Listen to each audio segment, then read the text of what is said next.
up here. Now we do. Now we jump into the Q&A. So thank you very much, Eddie. That was a ton of information, a lot of great information, and I have more questions definitely, and I see the audience does as well. Now's the time, guys. Hit that Q&A button. Ask any questions you have about setting up a system or whatever you want to know.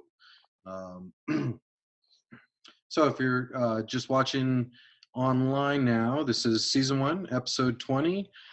We just watched Eddie give a great presentation on aquaponics, and we are jumping into the Q&A session. So Eddie, my first question is, why not have soil? Why in all these aquaponic systems is there not soil on top and gravel underneath, kind of like a wicking bed? Or could those be incorporated, or is it kind of like a maintenance and cleaning issue? I think the idea of a system like this, it creates its own soil. Actually, there is soil on there, but it's soil that's made out of the creatures in the system.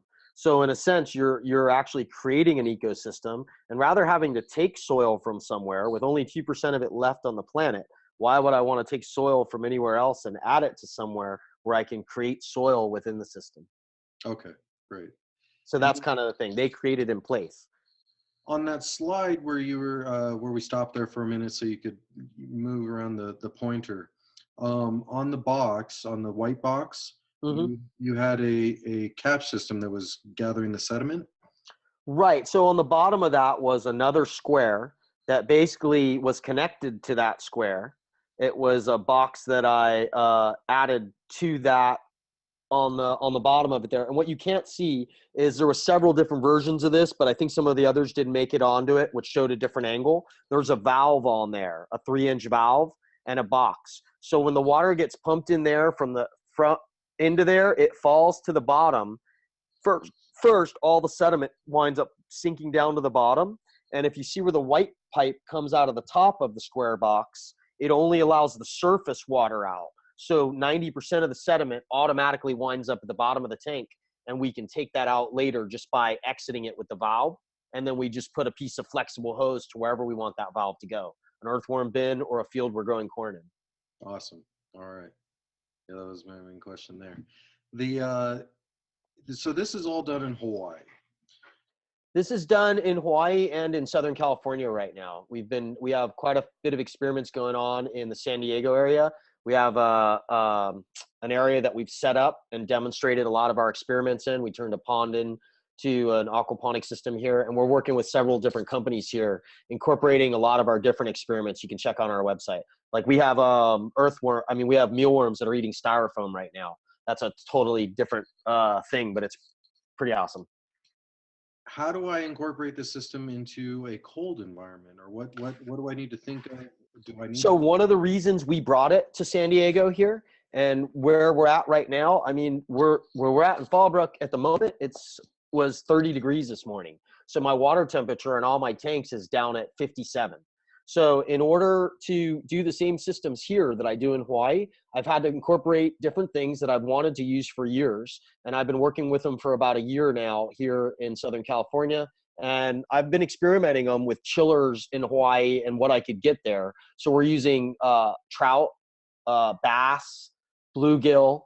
We're using some of the things that people didn't realize that could handle these colder environments, like giant red claw freshwater lobster. A lot of the same creatures that incorporated into the systems in Hawaii work fine here. But in areas where I've done some consulting in different areas that I've seen in Maine, for instance, Maine, it gets really cold. It's freezing a lot of part of the year, but aquaponic systems work awesome there. So if you're going to use tilapia in a system, you have to heat. So I recommend that people use trout, bluegill, sunfish, koi, anything that can handle the colder temperatures. The plants tend to do a lot better, I think, in a more temperate zone than they do in Hawaii even. We're a lot more prone to airborne bacteria and a lot of other things that tend to hinder the systems at times. So I think that, in Southern California anywhere where the air is a lot drier, there tends to be less competition for things in the air. Okay, and I would need to either, as far as icing up, I would either need to put some kind of water heater system in place, or during the winter months, or do I just not do it during the winter? So it all depends. Like how cold are you? Is it like your thing's going to freeze over? Yeah, I'm in Montana. It's gonna freeze over. So in Montana, you either need to use really cold tolerant fish and you can stop them from icing over just with oxygen. So if you have fish that live in your area and are native to those cold environments, no problem. If you're going to use something else, you need to incorporate heating or a greenhouse. A greenhouse works really efficient as well because the core temperature of the greenhouse stays at a certain temperature, and tanks within a greenhouse actually stabilize the temperature in the greenhouse because they lose the heat. They do less heat temperature fluctuation. Yeah, and it would actually help reduce freezing inside the greenhouse, right? Absolutely. It holds a more stable climate. So once you've heated up the greenhouse over an amount of time, the water will take on the ambient temperature of the room, and that will actually stabilize the room to a more constant temperature. One thing to add there is you've talked about systemic heating for the plants and growing different. Yeah. Right. So there's something really amazing that goes on with this as well too. So in a really cold system where there's frost outside and your water in your tank is 76 degrees, your plants can be outside of the greenhouse in the frost and they're not going to freeze because they're warm systemically from the water they're taking up through their system. Awesome. Which is really amazing. And you have to be conscious of how much you do because that will also, the water that recirculates in will be colder into your system. So those are just different things, but it's a way to grow. It also means that your greenhouse in general, you don't have to bring it up to as high of a heat in the long run by having the stabilizer and the plant and the basics that the plants are warm systemically. Okay, so you showed kind of a home built system. If I'm brand new, like you've convinced me this is the way to go. Where do I start? Is there like a kit I can buy to just begin? Is it okay to begin with like that kit, just manufactured kind of stuff, and then work my way out? Or do you recommend just going for a home-based system? Is there a book I can buy that guides me through all this? Where do I begin? Okay, so I think there's a lot of forums online. I would tell you, since you have us on here, you should just begin by coming to our website and asking us questions, and we'll tell you exactly where to source what you want if you want to do it yourself. Or we have a couple of conventional systems that we've built that we can actually ship out to people as well. If they want to get started with something really simple, or that system that we showed you online, we build those systems and we actually will ship those systems out. And it's just a matter of us getting all the parts, putting them together, and then shipping them to you. So that's one way that's not something we really make money off of. That's just something we're trying to help people incorporate. But we can also send you the exact plans for you to go to the hardware store and do that yourself. And that's the idea of at least giving to everybody at the end of this webinar, kind of a simple version of that they can make at home and source. And guys, that's livingearthsystems.com. And I recommend you click on the subscribe button and get in on the newsletter, livingearthsystems.com/subscribe. And that way you'll be in touch with them. You'll be getting their emails on all these systems or programs that they're starting and making available. So livingearthsystems.com to get started there. Now, yeah, we're happy to help everyone source what they need. For us, it's the power of inspiration. More people we have, the more water floats all the boats. I don't know, there's some term for that, but so yeah, we're into like just sharing and inspiring. Awesome. As far as feeding the fish goes, is there supplemental feed I can give them, or are they going to be fine? Should I just give them cuts from the plants I'm growing?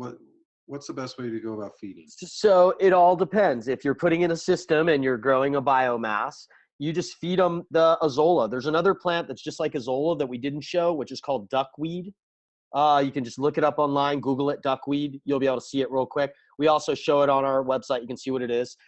If you incorporate a system, it's usually easy to find. You can order it from several places online. Once you have that in your system and you have it flowing, you can feed your fish what the system grows. It also all depends what kind of fish you're raising. If you want to raise trout, you're not going to be able to grow their food as plants, but trouts eat earthworms.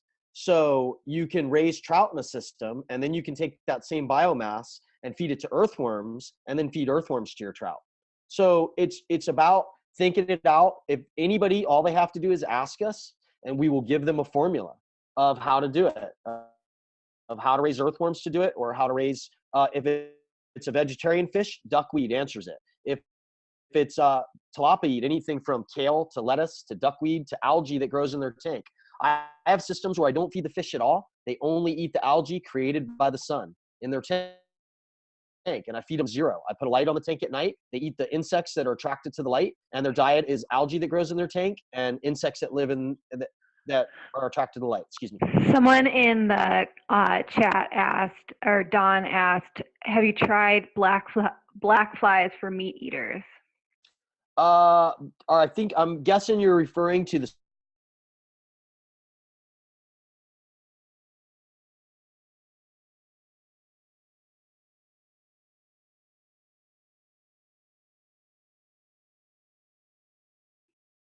they don't need the high protein in their diet. They're mostly herbivores, and their diet when they're younger is a higher protein than once they get up to size. They easily sustain off just duckweed and nothing else. I like to give them a little more complex diet, throwing the lights that give them the insects for a little extra protein and calcium.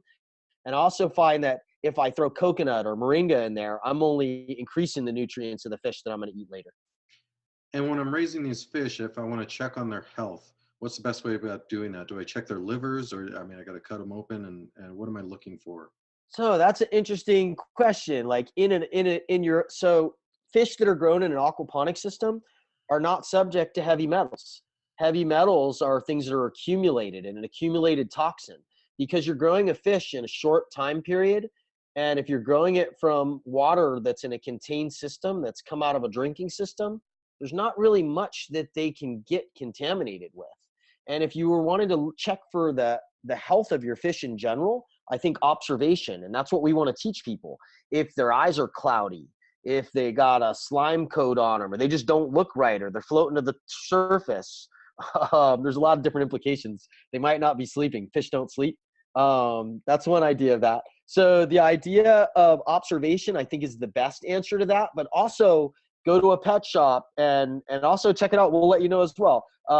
Testing the pH of your water,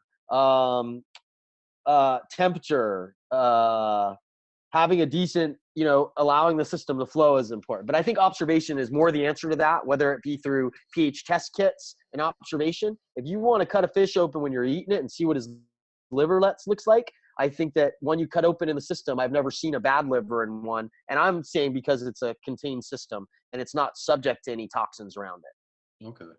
The whole system itself is kind of like a canary in a gold mine. It needs a healthy system or something's not going to look right in it. The plants aren't going to look right. The fish aren't going to look right. It's not going to smell good. So something's going to show up somewhere and you're going to be saying, maybe I shouldn't have incorporated this lead pipe into the system.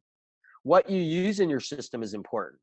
If you're going to use, I said you could use anything for a reservoir, but if you're going to use an industrial reservoir that's made for holding oil and it's not PVA free, or it may have toxins that it squirts out of it, that's something you want to be aware of. If you're going to seal your pond with some petroleum product, then that could put toxins into it. But in general, most of the stuff we're using in aquaponics is pipes that are used for drinking water, and drinking water or food grade holding implements. Yeah, my biggest concern, and it sounds like it's not a concern, or it shouldn't be a concern, is a single plant system feeding the fish, or just using a single plant. Would you recommend a diversity of plants within these systems, or is it just perfectly fine to go with a single plant? I would, if you're indoors and you're in a super cold climate and you're limited on what you have, tilapia have been known to grow for years on a diet of algae and water creatures. More algae, 90% algae and 10% water creatures. So by putting a light on your tank, if you you're going to incorporate any little insects that make it into your greenhouse, and especially in the summertime. In your area, there may be no insects in the wintertime. So you might want to occasionally go throw an earthworm in there or something for them to eat, or something a little you can incorporate. And I do agree. I think a biodiversity in the diet definitely helps on any level, because they will eat different things that are given to them. So that's why I like to incorporate the moringa.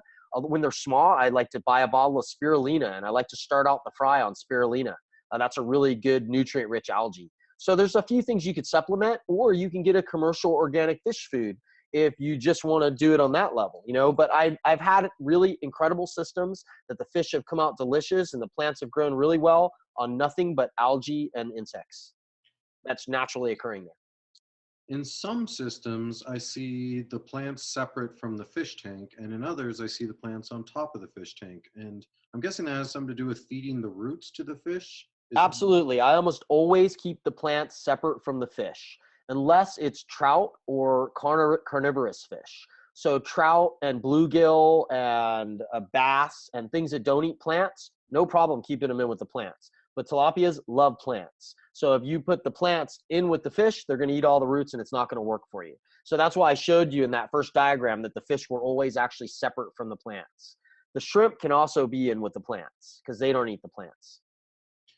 And how are the shrimp getting fed? The shrimp actually eat detritus, which is leftover broken down plant material. They also actually will process the poop from the fish and process the usable material out of it, and the rest of it will get psyched through the system as well. That's what the shrimp normally eat in their normal healthy environment in the stream. They eat what's called detritus, which is broken down organic material. And so if I'm going to be raising shrimp, I'm going to need to be raising them with a fish. Not necessarily. That material makes its way through the system. The fish could easily be with the shrimp can be with the plants in some instances. I've had the shrimp in the same exact tanks as the fish. I've done it all sorts of different ways, and I've had just about the same success in anywhere except the gravel bed. That's a joke, by the way. And then, but all in all, but the fish need to be in the system somewhere, or can the shrimp just be totally on their own separate system? Oh, you can raise a system right off shrimp with no fish. I have systems that I've raised with dragonfly larvae alone. I have other systems that if you don't want to have a big bulk of fish, you can do an entire aquaponic system off nothing but goldfish. That's a great cold water climate system. That's why I showed the koi on the very first one. So the koi and the goldfish love cold water, and you can do all year round with no heating. You can grow systems with koi and goldfish. The only problem with no heating in your area, I think you have to have some heating or a greenhouse in the wintertime, because if it's freezing, they're going to freeze. Even with an air bubble through your plants will have a maximum of just how low it can get for them, somewhere in the 40s probably. Yeah, the only water that doesn't really freeze around here is fast moving water. Right. So I would say for you in the wintertime, you're going to have heating or greenhouse. Yeah. But you'd have to have heating or greenhouse to grow anything there. So I think that's really important, except maybe pine trees or something. Yeah, and the reason I'm focusing on that so much is that I see a lot of these systems in the southern climates, and not a lot, but I personally have, but we don't see, the general public doesn't see a lot in the northern climates, but it is out there. And right, if you look online, you can actually find quite a few systems in anywhere from Colorado to Ohio to Michigan. They're actually popping up all over the world now.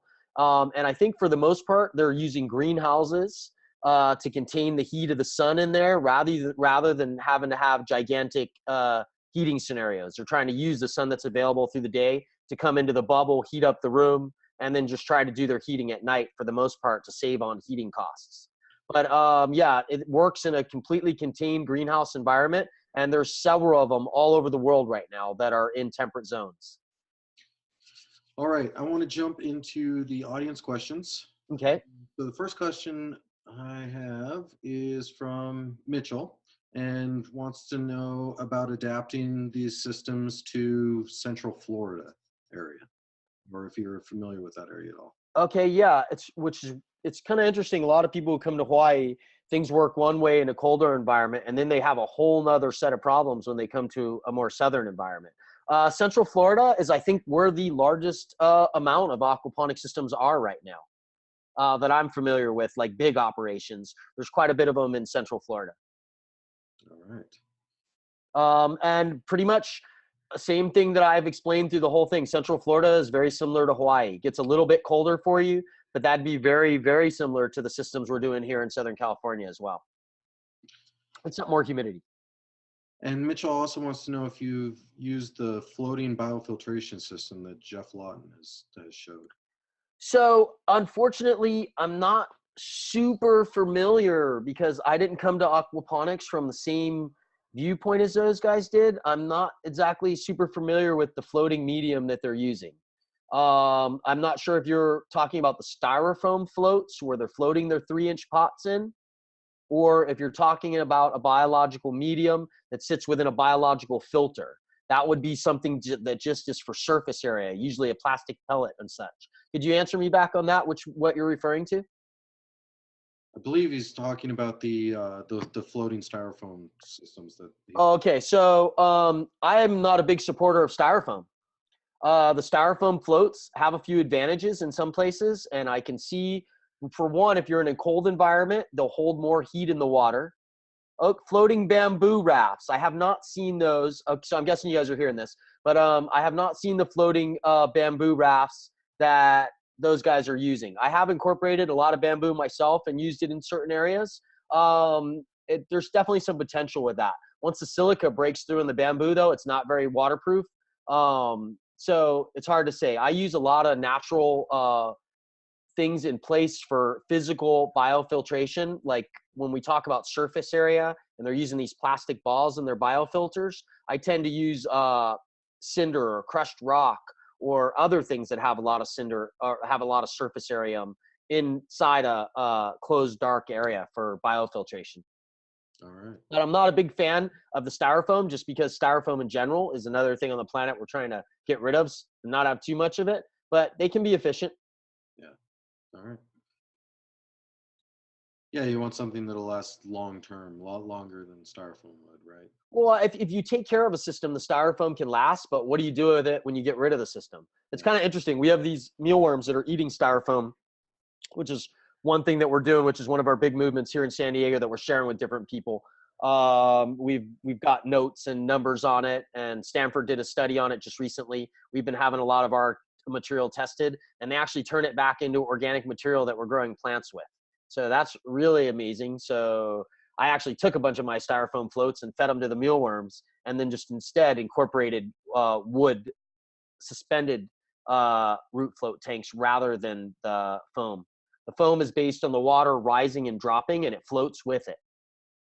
That's interesting. Are these worms living just off the styrofoam, or They're living just off the styrofoam. I have notes and experiments. Check it out on the website. I'll make sure I think I just did a blog on it, and I posted a bunch of the numbers on exactly how much they eat in a day. And I've done it. I have different tank setups where some are starved and fed nothing but styrofoam, and others are fed organic material as well as styrofoam, and they tend to prefer the styrofoam in those systems. Did I lose you guys or something here? No, this is Sam. I was showing you the bamboo rafts.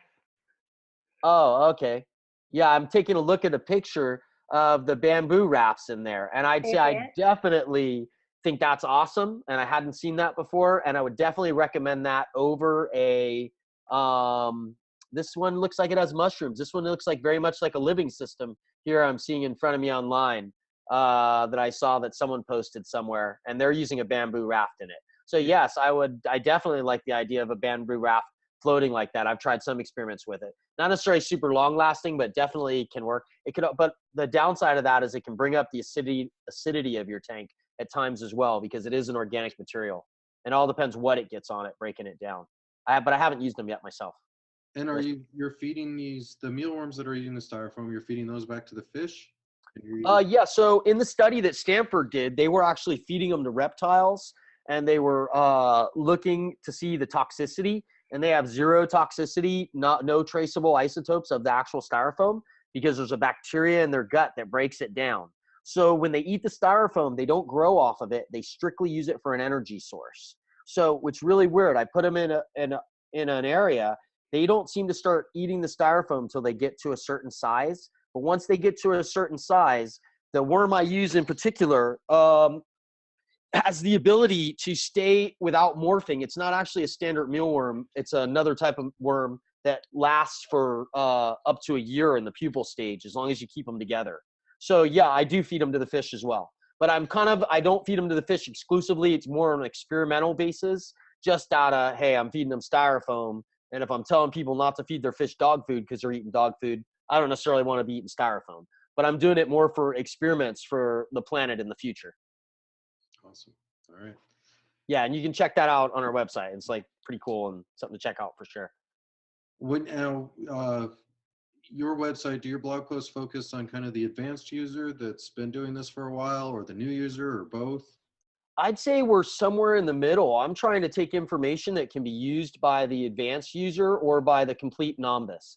I'm trying to, like I said before, I'm trying to turn it into touch, taste, smell, observation, more like cooking. I think people they tend to stray away from like too scientific of a too strict regiment. So we're trying to actually make it available for the beginner, actually, really. We're putting it into layman's terms, I feel like.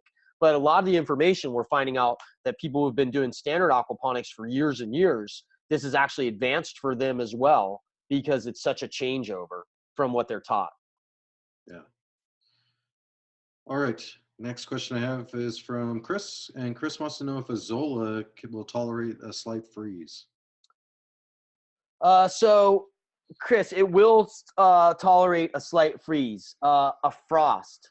I haven't been around it yet where it's been like into a completely frozen pond surface. There is a couple of types of Azolla, the one that's native to the East Coast, which is called Azolla carolinus, or Carolina. I could be pronouncing that wrong. And I know it's up around the North Carolina area. Still not quite a temperate zone, but I know there are lakes. I have seen pictures of it frozen into. And apparently it goes into a suspended animation, and then once it thaws out, it will come back to life. But that's just from what I've seen there, but not from my own personal experience. I've never froze it solid yet and into a system. Is it a perennial? Meaning it goes the whole year round?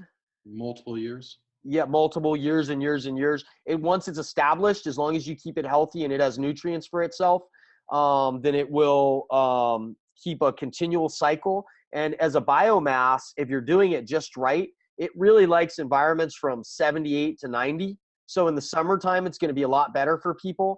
But I actually have it here in Southern California in 57-degree water, and it's doing fine. And as long as it has the nutrients available to it, it'll keep reproducing. In optimal reproduction, it will triple its biomass every 3 to 5 days. That's really amazing. So if you do a big, large pond that's 10 inches deep in a southern climate, this is what we were doing on one of our larger farms. We were creating about 400 pounds of biomass a day that we were incorporating into earthworms to grow papayas with on a bioremediation project. Actually, on one of those projects we showed you within the seminar there with a windmill on the farm, using that biomass to create soil.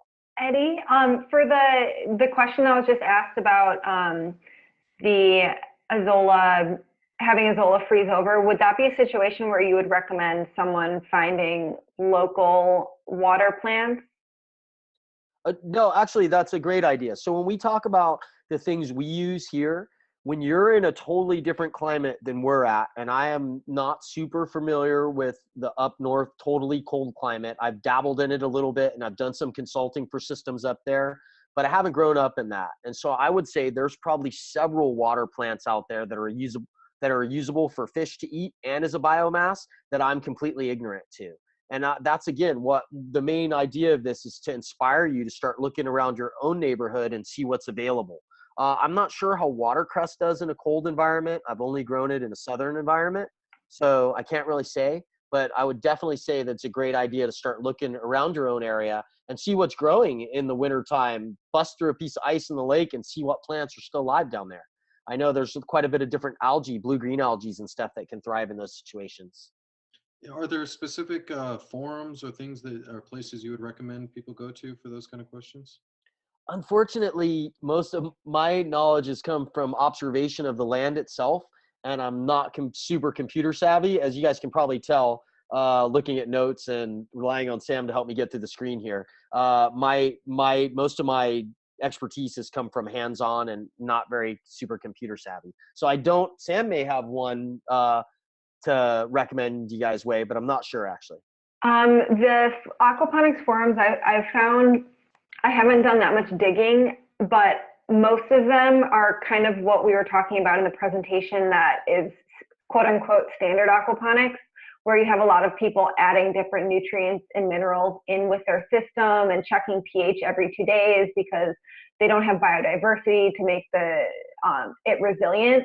So in terms of like a forum that talks about this type of aquaponics, a more nature-based aquaponics, I haven't found one. Not to say that there is not one. There's not a lot of people who get into aquaponics tend to follow this very specific design that's everywhere online, and we're just showing an alternative.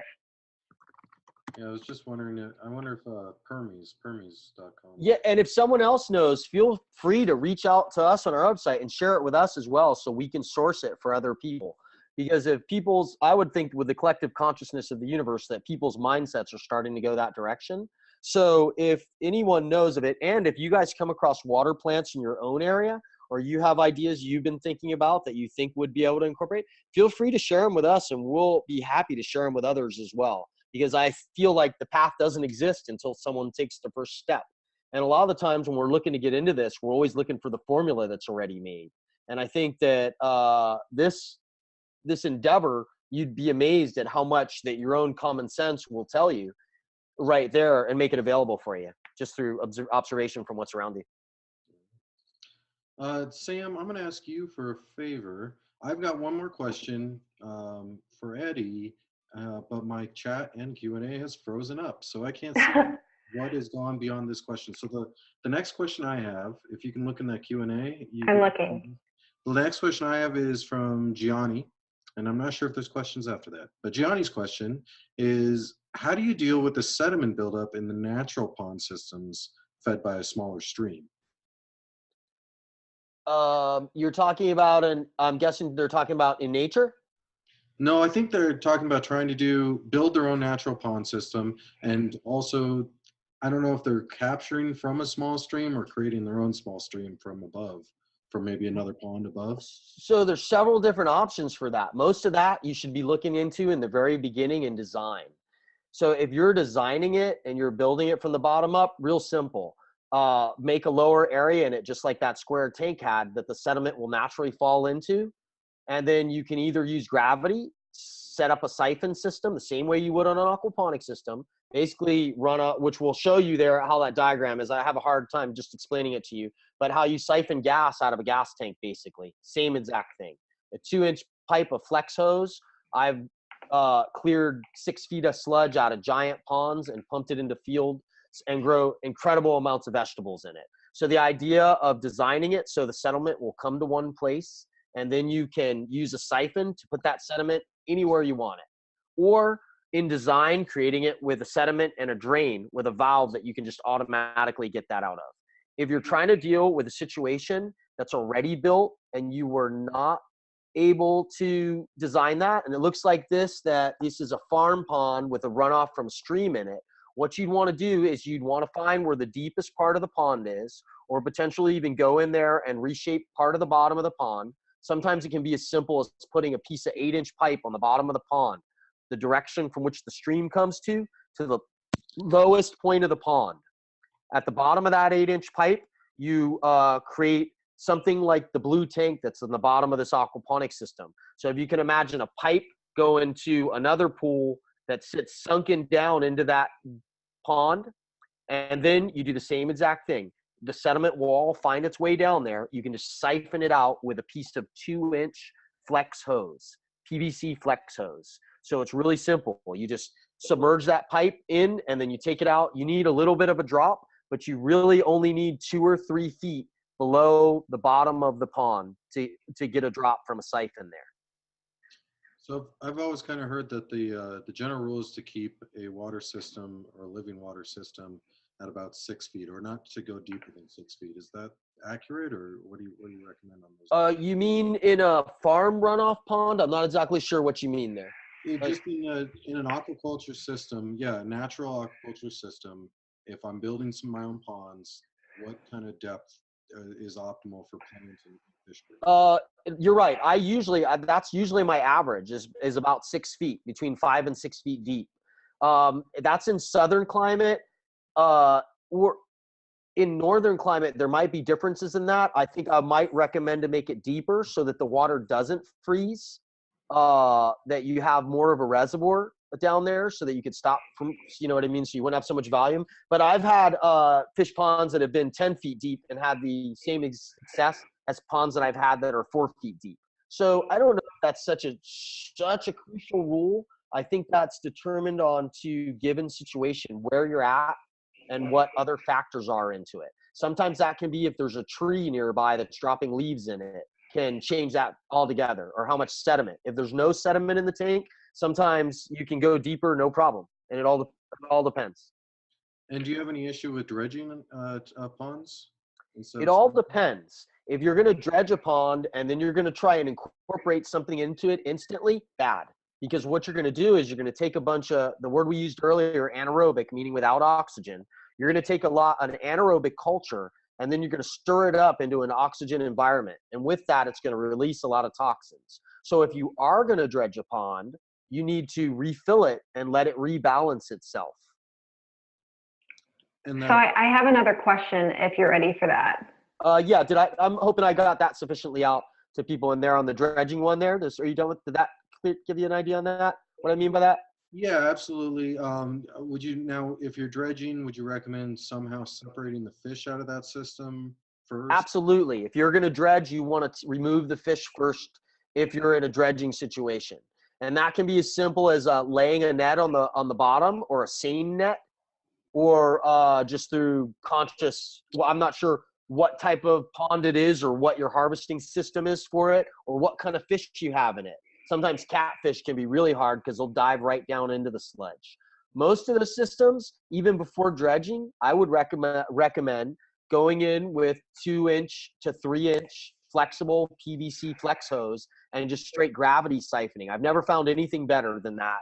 And literally, if you're in a cold environment, put on a wetsuit and put that tube down there on an end of stick so it'll reach the bottom, and just get it into the sludge. And then once you have it in the sludge, it will suck the sludge right through the pipe solids and everything. And yeah, that works really well. Now, I've seen systems, including, actually, I think it was in Hawaii, where they have separate, like a gated area where they're opening up a gate, having the fish go into one area and then closing it off to separate the fish from one system to another. Great, especially when you're feeding the fish and you have them trained.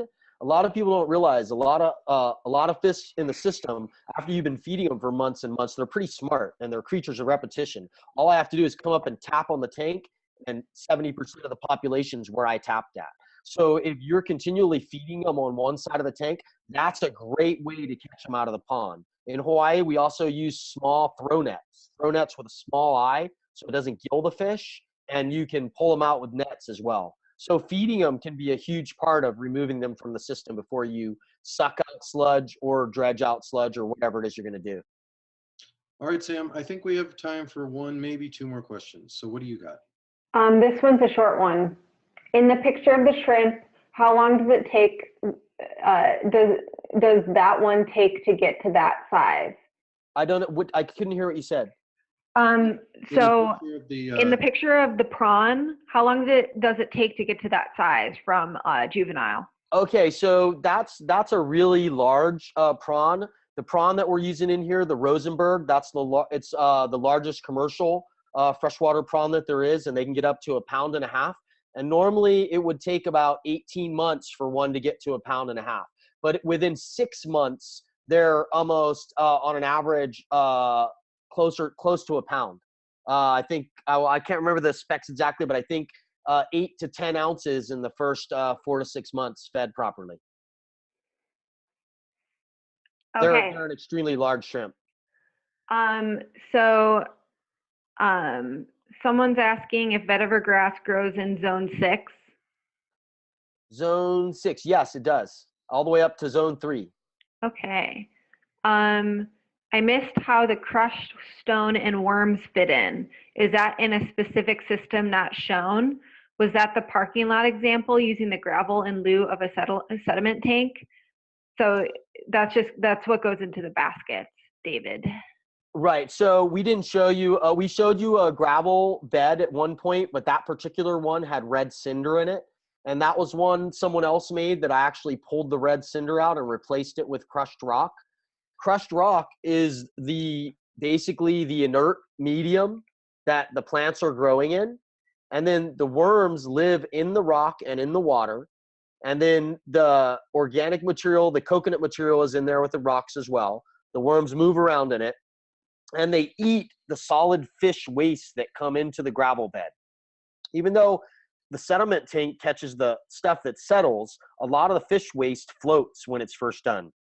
So it comes through the system, and it winds up depositing itself into the gravel bed. The worms then eat that fish poop, and literally, along with the rock, they ingest the rock as well. They have a gizzard like a chicken. So they take little rock particles in, they break it down with humic acid, they eat the fish poop, and they basically turn that into humus, which is soil. They create the soil within the rock bed. And so what I'm saying is they're much stronger soil builders with a local gravel than they are with a clay ball that they can't even chew pieces off of to make into grit for their gizzards. It doesn't work for them that way. It's one of the great failures with clay balls and throwing worms into the systems, and where a lot of people tell me, oh, I threw worms in my system, but they didn't survive for more than a short period. Yeah, because they don't have mineral-rich, natural rock material for their gizzards that they actually grind up. It's very important for them. And also the medium goes in these baskets right here. The same media that's in those baskets is in the, sorry, excuse me. No, you're right. You're good. Yeah, the medium goes in the baskets. That's also in the gravel bed. That's the same exact medium, which is the living culture. And in standard aquaponics, that would be just clay balls, maybe with a little bit of coconut husk or peat moss, possibly. And I can't tell you that because I'm not sure. I haven't really looked too close at that. Hey, Sam, can you hit start video? We're not seeing, if you're showing something, we're not seeing it. Oh, okay. I was totally sharing, and I guess. Oh, you were sharing a video? I was sharing the screen. Do you see that now? I don't. Let me look here. You don't? What is going on? Okay, well, that's okay. Not important. Could just be my system on my end. Someone else sees it, so I think other people are seeing it. Okay. Yeah, for some reason, I'd have to quit and come back in. I don't want to do it. Are we at the end of our questions in our time zone there, Josiah, or is there one more question? We got 3 more minutes if there's more questions. Could you incorporate a natural pond with a geothermal system in a greenhouse? Absolutely. Pretty simple. If a greenhouse is a simple 20 by 36 foot greenhouse made of PVC and greenhouse plastic, will the system also sustain temps, etc., in cold freezing zone 6? All depends how much sunlight you have available to you and if you have some supplemental heating.